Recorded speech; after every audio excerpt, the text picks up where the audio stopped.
I never knew how close I came to not existing. Mom told me years later that when she found out she was pregnant with me, she wasn't sure they could afford a kid. Dad wasn't making much, and they were barely scraping by. But then my dad's parents, my grandparents, found out about the pregnancy. Not only were they thrilled, but they went above and beyond. They gave Mom and Dad their house, a nice place in a good neighborhood close to a great school. They even promised to help out with money. I was born into that house, and for the first few years, life was pretty good. Grandma and Grandpa were always around, picking me up, taking care of me when Mom was working. They'd take me to the park, read me stories, and sneak me treats when Mom wasn't looking. When I started school at 5, they'd pick me up every day. We'd go for ice cream or to the playground. Those were some of the happiest times of my life. But then everything changed. I remember that night clearly. I was supposed to be asleep, but the yelling woke me up. Mom and Dad were having a huge fight. I couldn't make out everything they were saying, but I heard words like betrayal and how could you. Then I heard the front door slam. I peeked out my window and saw Dad stumbling to his car. He was holding a bottle. I later learned it was whiskey. I watched him drive off, tire screeching. That was the last time I saw my dad alive. The next morning, 2 police officers came to our door. Mom collapsed when they told her dad had been in an accident. He'd lost control of the car and driven off the road. He didn't make it. The funeral was a blur. I remember holding Mom's hand, confused about why Dad was in a box and why everyone was crying.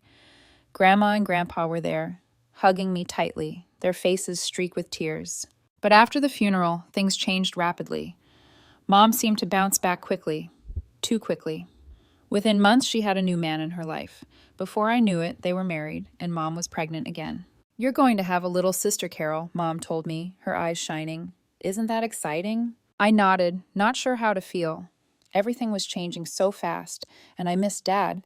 I missed Grandma and Grandpa too. They stopped coming around, and I didn't understand why. "Mom, why don't Grandma and Grandpa visit anymore?" I asked one day. Mom's face hardened. "They don't want anything to do with us anymore, Carol. They abandoned us because I've started a new family." Then her face softened. "At least they left us the house and helped with the money for your education. That's something to be thankful for." My little sister arrived a few months after Mom remarried. I remember Mom saying she was born prematurely, but even at my young age, something felt off about that explanation. Still, I was too preoccupied with the sudden changes in my life to question it much. My new stepfather, Frank, worked as a driver. Mom kept her job as a salesperson. We weren't rich by any means, but we always had enough for the essentials. At least that's what I was told. It was clear that Frank didn't like me much. He'd glare at me across the dinner table, his jaw clenching whenever I spoke. "Can't you keep that kid quiet?" He'd snap at Mom. "I'm trying to eat in peace here." Mom would rush to plate him. "Carol, honey, why don't you go to your room? I'll bring you your dinner later." As time went on, these moments became more frequent. Frank's temper was short, and everything seemed to set him off, especially me. He'd call me names when Mom wasn't around, his face twisted in disgust. "You're nothing but a freeloader," he'd spit. "A burden. You know that, right?" I nodded silently, fighting back tears. What else could I do? The contrast between how Frank treated me and my sister was stark. With her, he was all smiles and affection. He'd bounce her on his knee, shower her with gifts, and speak to her in a sickeningly sweet voice that made my stomach turn. "There's my little angel," he'd see. "Daddy's got a surprise for you." Mom, desperate to keep Frank happy, started finding ways to keep me out of sight. She dashed me to my room whenever Frank came home, locking the door behind me. I'd sit there for hours, listening to the sounds of a happy family on the other side.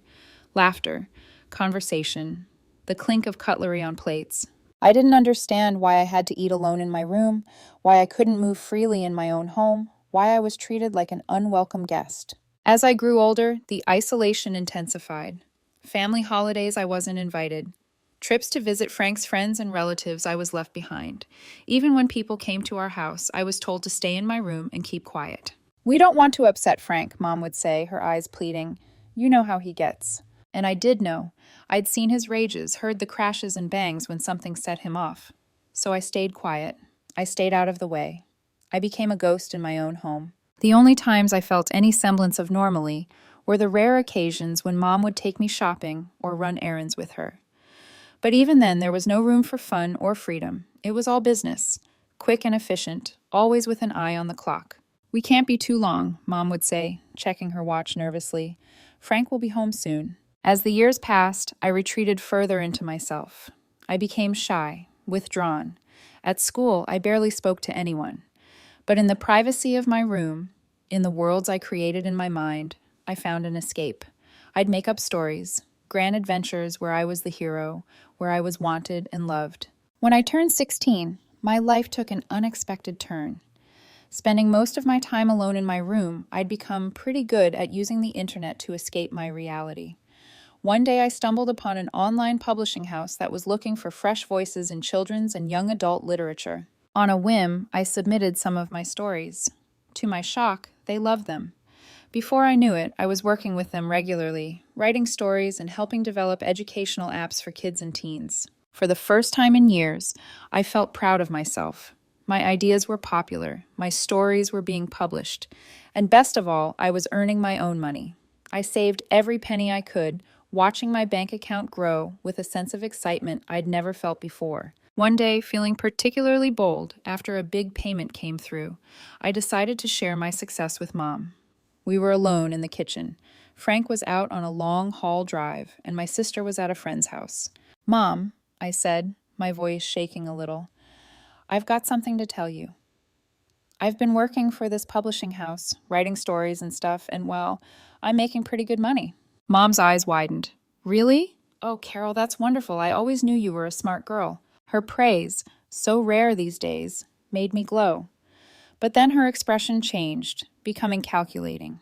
"You know," she said, leaning in close, "this is perfect timing. We've been having some financial troubles lately." My heart sank. I should have known better than to hope for simple pride or happiness. "The thing is," Mom continued, "this house is so big, and the upkeep is expensive, and well, raising you hasn't been cheap either. We've been exhausted trying to provide for you all these years." I felt like I'd been slapped. Haven't I been the one locked away, barely even part of the family? How had I been such a burden? "Remember that college fund we set aside for you?" Mom said, not meeting my eyes. "Well, we had to use that money for the house, you know. But now that you're earning your own money, you can support yourself, right?" I nodded numbly, not trusting myself to speak. "That's my girl," Mom said, patting my hand. "Oh, and one more thing. Frank and I have been talking, and we think it's best if you move out after you graduate. We're planning to renovate your room for your sister. She needs more space, you understand." I stared at her, unable to believe what I was hearing. "Move out? But where will I go?" Mom shrugged, already turning away. "You're a smart girl, Carol. I'm sure you'll figure it out. You've got some savings now, right?" As she walked out of the kitchen, leaving me alone, the full weight of her words hit me. I was being kicked out.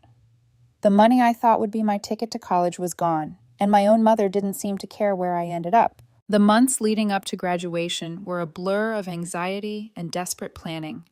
I threw myself into my schoolwork during the day, determined to at least finish high school strong. At night, I worked tirelessly on my writing projects, trying to save every penny I could. But no matter how I crunched the numbers, it wasn't enough.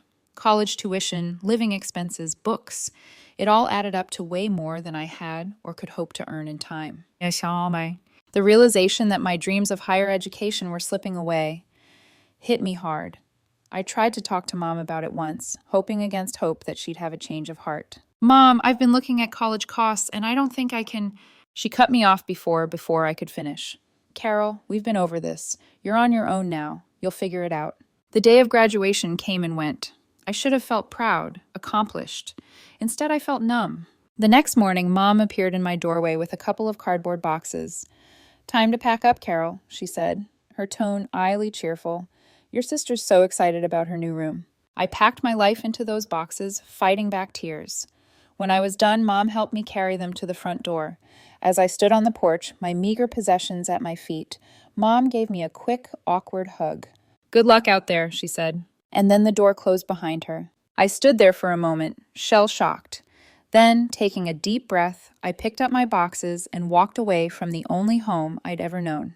With what little money I had, I managed to rent a tiny studio apartment. It was in a sketchy part of town, and the sound of sirens often kept me up at night, but it was mine. I decided to postpone college for a year. I had no choice, really, and focus on work. I reached out to my contacts at the publishing house, practically begging for more work. To my relief, they were more than happy to oblige. We've been impressed with your work, Carol, my editor told me. How would you feel about writing some children's books for us? I jumped at the opportunity. Soon, I was working around the clock, churning out stories and illustrations. The work was demanding, but I loved it. For the first time in my life, I felt like I was good at something, like I had a purpose. Living alone wasn't easy, but I was used to fending for myself. I learned to budget, to cook simple meals, to navigate the public transit system. I even made a few friends in the building, other young people trying to make it on their own. But despite my best efforts, saving for college remained a distant dream. Every time I thought I was getting ahead, some new expense would crop up. A plumbing emergency in my apartment, a laptop repair, a trip to the doctor when I caught a nasty flu. Each setback ate into my savings. It had been a year since I'd left home when my phone rang with a number I never expected to see again. My mother's voice came through, sickly sweet and unfamiliar. "Carol, sweetie, how are you? I've missed you so much. Why don't you come visit us this weekend?" Suspicion immediately flared in my gut, but curiosity got the better of me. I agreed to visit, packing an overnight bag with a mix of anticipation and dread. As soon as I arrived at my old home, my suspicions were confirmed. Mom was overly affectionate, hugging me tightly and peppering me with questions about my life. It felt artificial, like watching a bad actress perform. "Oh, Carol," she cooed, "you must be tired from your trip. Why don't you sleep in your sister's room tonight? She can take the guest room." I nodded, bemused. My sister, now a teenager, rolled her eyes but didn't argue. The next morning, I woke to the sound of familiar voices downstairs. Curious, I made my way to the kitchen, where I froze in the doorway. Sitting at the table were two elderly people I hadn't seen in years, but recognized instantly. My grandparents, my dad's parents. Grandma's eyes lit up when she saw me. "Carol, oh, look how you've grown." I stood there, shocked, as they explained why they were there. "We're moving to a nursing home soon," Grandpa said, his voice gruff with emotion. "But before we go, we wanted to make sure you're doing well, that you're prospering." "Yes," Grandma chimed in. "Tell us all about your college. What are you studying, dear?" I opened my mouth, not sure what to say, when Mom jumped in. "Oh, Carol's doing wonderfully at school, aren't you, honey? Top of her class, just like always." I stared at her, unable to believe the lies flowing so easily from her lips. My grandparents looked pleased, but they still had questions. "That's wonderful," Grandma said. "Could we talk to Carol alone for a bit? We'd love to catch up." A flash of panic crossed Mom's face.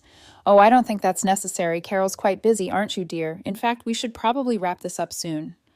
She quickly steered the conversation to other topics, barely letting me get a word in.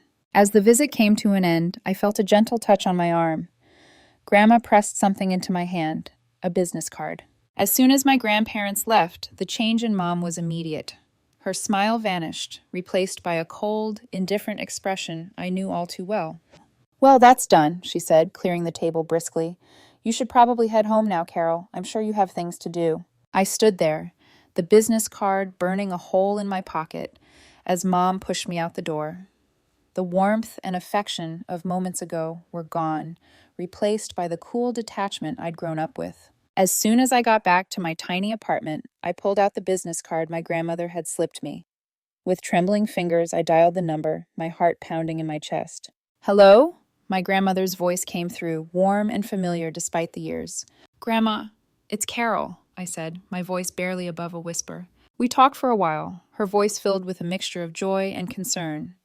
Before I knew it, we'd arranged for her and Grandpa to visit me the next day. I gave them my apartment address, feeling a strange mix of excitement and anxiety. As soon as I hung up, I threw myself into a cleaning frenzy. My small studio apartment wasn't much, but I was determined to make it as welcoming as possible. I scrubbed every surface, organized my meager belongings, and even managed to find a vase for some fresh flowers I picked up from the corner store. That night, I barely slept. Instead, I spent hours in the tiny kitchenette preparing lunch for tomorrow. I even decided to bake Grandma's favorite cookies, snickerdoodles, using a recipe I'd found online. Morning came too quickly. I was just pulling the last batch of cookies from the oven when there was a knock at the door. Taking a deep breath, I smoothed down my shirt and went to answer it. There they stood, Grandma and Grandpa. For a moment, we all just stared at each other, years of separation hanging between us. Then Grandma stepped forward, enveloping me in a tight hug. "Oh, Carol," she whispered, her voice thick with emotion. "Look at you, all grown up." As I ushered them inside, I saw their eyes widen as they took in my small apartment. Confusion flickered across their faces. "Carol," Grandpa said slowly, "why are you living here? Your mother told us you were living in the house." Before I could even begin to explain, they launched into a story that turned my world upside down. "We've always wanted to be part of your life," Grandma said, her eyes brimming with tears. "But your mother, she kept us away." They told me about the night my father died, the real story. My mother had been unfaithful. She was already pregnant with my sister when my father found out. He wanted a divorce, but then the accident happened. I sat there stunned as they continued. "The house you grew up in," Grandpa said firmly, "the one your mom and Frank still live in, it's yours, left to you in your father's will." My heart stopped. "What?" "We've been sending money for your care every month," Grandma added, reaching for my hand. "After you graduated, we increased the amount, thinking you were in college and needed more." The room seemed to spin. All this time, struggling to make ends meet. And there had been money meant for me. A house in my name. "We wanted to make sure you were living comfortably in the house, that everything was okay," Grandpa said. "That's why we came to visit yesterday." As I sat there, staring at my grandparents in disbelief, the weight of their words slowly sank in. I felt a surge of emotions, anger, betrayal, and a deep, aching sadness for the childhood I never had. "I don't understand," I stammered. "All this time, there was money for me, a house in my name." Grandma squeezed my hand tightly. "Tell us everything, Carol. We need to know what really happened." And so I did. I told them about my lonely childhood, confined to my room like a dirty secret. I spoke of Frank's hostility, of always feeling like a burden. I explained how the money for college had been taken away, how I'd been kicked out with nothing but a few boxes of belongings. "I've been working nonstop," I said, my voice cracking, "writing children's books, living in this tiny apartment, trying to save for college. I never knew about any maintenance money." As I spoke, I watched my grandparents' expressions change from shock to fury. Grandpa's face turned red, his hands clenching into fists. "This is unacceptable," he growled. "What your mother has done, it's theft, it's abuse. We're going to make this right, Carol. I promise you that." True to their word, my grandparents sprang into action. They hired a lawyer, one of the best in the city. Over the next few weeks, I watched in awe as they fought tirelessly on my behalf. The court case was brutal. Mom and Frank tried to paint me as a rebellious, ungrateful child who had run away. But the evidence was overwhelming. Bank statements showed years of diverted funds. Neighbors testified about my isolation. In the end, justice prevailed. The judge ruled in our favor, evicting Mom and Frank from the house that was rightfully mine. The back payments of maintenance money were ordered to be paid to me in full. As we left the courthouse, I felt a mix of vindication and sadness. Yes, I had won, but at what cost? The family I had known, dysfunctional as it was gone forever. But I had a new family now. Grandma and Grandpa were determined to make up for lost time.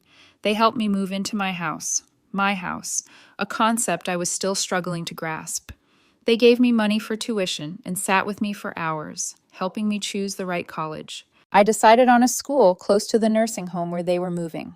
It felt right being near them after all these years apart. For a while, everything seemed perfect. I visited Grandma and Grandpa often, soaking up their love and wisdom. We'd play cards, watch old movies, and talk for hours. They told me stories about my dad, filling in the blanks of my own history. But life, I was learning, had a cruel way of giving with one hand and taking with the other. Just as I was settling into my new life, reveling in the love of my grandparents, tragedy struck. Grandpa went first, a heart attack, quick and unexpected. Grandma followed barely 2 months later. The doctor said it was natural causes, but I knew the truth. She'd lost her will to live without him. Once again, I found myself alone. The grief was overwhelming. I'd only just found them, only just started to heal the wounds of my past, and now they were gone. I threw myself into my studies, trying to distract myself from the pain. But every empty holiday, every milestone I couldn't share with them, was a fresh wound. Years passed, and life took on a rhythm I never thought possible. I graduated college with honors, landing a job at a prestigious publishing house, the same one that had given me my first break as a teenager. With the inheritance from my grandparents, I bought a cozy apartment close to work, a place that was truly mine. My financial situation had dramatically improved. I rented out my grandparents' house and my childhood home, providing a steady stream of additional income. For the first time in my life, I felt secure, stable, and most importantly, happy. I had friends, a fulfilling career, and a sense of peace I'd never known before. But life has a way of throwing curveballs when you least expect them. One Sunday afternoon, my phone rang. The number wasn't saved in my contacts, but I recognized it instantly. My mother's. With a mix of curiosity and dread, I answered. Carol. Her voice was sickly sweet, dripping with false affection. Sweetie, how are you? Before I could respond, she launched into a sob story. My sister was pregnant, abandoned by her husband. They were all living together, Mom, Frank, and my sister, crammed into a tiny rented apartment. We have nowhere to go, Mom whimpered. I was hoping, well, that house you own, your childhood home, could we maybe stay there just until we get back on our feet? I listened in stunned silence as she alternated between begging and crying, her voice taking on that manipulative tone I remembered all too well from my childhood. Please, Carol, she pleaded. We're family. We need your help. As she spoke, memories flooded back. The lonely nights locked in my room, the years of neglect and emotional abuse, the day she kicked me out with nothing but a few boxes of belongings. Family? I finally spoke, my voice cold. That's rich coming from you, Mom. Where was this family when you locked me away like a dirty secret? Where was it when you kicked me out with nowhere to go? Carol, that's all in the past. No, I cut her off. It's not in the past. It's right here, right now. You're only reaching out because you need something from me, just like always. I could almost hear her scrambling, trying to find the right words to manipulate me, but I wasn't that scared, lonely girl anymore. You want my advice, Mom? Solve your own problems. Figure it out on your own. Isn't that what you told me when you threw me out? But Carol, good luck, I said, echoing her words from years ago. You're going to need it. Without waiting for a response, I hung up. My hand shook as I blocked her number, but I felt a weight lift off my shoulders. For years, I'd carried the burden of her rejection, her neglect. But now I was finally free.